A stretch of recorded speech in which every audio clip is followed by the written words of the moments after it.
Unferth's challenge. Near Hrothgar's feet squatted Unferth, Ecglaf's son, unconvinced, whispering churlish words. Beowulf's bravado bristled him, and envy ate him alive.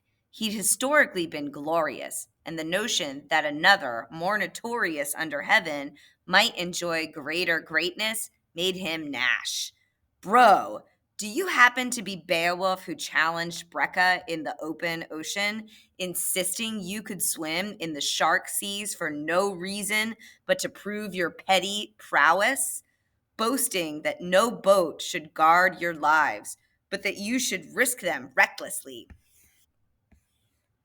I heard no one could convince you of clarity, that you drove overboard, surfing on stupidity, swearing you knew the currents better than any other, and that you, swole as a troll fed on travelers, were superior to any swell.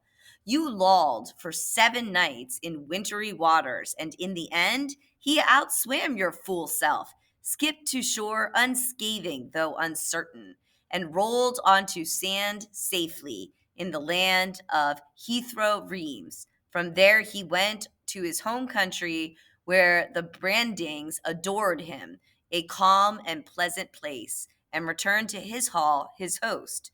His boyish boast was proving, yes, he'd bested Beowulf. No matter your old other battles, the tales you told, the lines you sold, buddy, at least you lived. This time, bro, know it.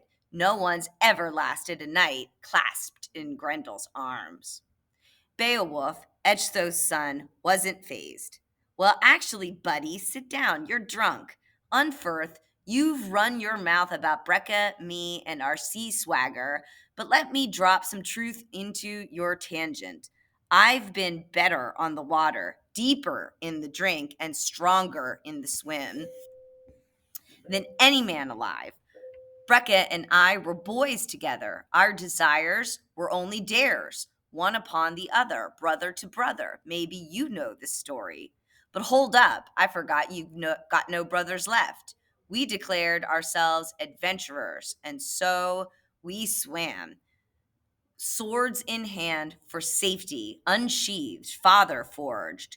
We knew there were sharks. No one here is stupid. He couldn't float freer or swim straighter than I, and had no urge to leave him or lose the lesser swimmer. I was Brecca's lifeguard. I knew my duty. The rains rocked us, and the storms shook us. And for 5 nights we floated, warring against winds from the north, the waves like blades, bone cold, until at last we were blown apart, the biting beasts of the bottom roiling up to wring me, wrestling me to the seafloor. All that held me was my armor, clasped hands made of gold, chain mail, gainsaying waves and wet, the work of ancestors forging my ferocity.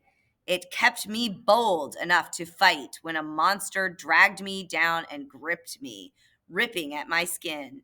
I was pinned, swaddled in squalor. Last chance, I took it. I put the monster down. I made it a sleeper as it leapt, severed its spine, spiked its skull, and split it into smithereens. My own strength sank that sea monster, and soon I was fighting again, lower than any human sight, outside even the edges of God's light. Dark deeps, hell creatures in them, swinging my sword beneath the eyes of the world. I would not be eaten, nor beaten, nor skewered, swimmer I.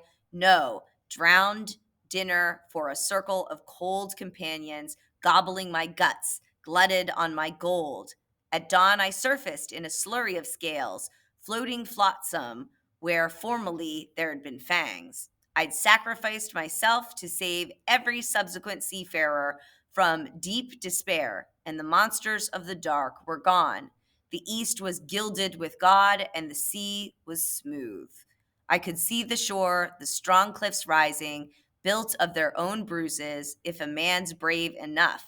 Fate, when on the fence, will often spare him. I'd never brag, but the truth is, my sword slew 9 singular scavengers that night. There are no ocean-going stories more awful than mine, no tales of greater terror, no other man so sea-stalked. But I survived, my salvation in my own hands.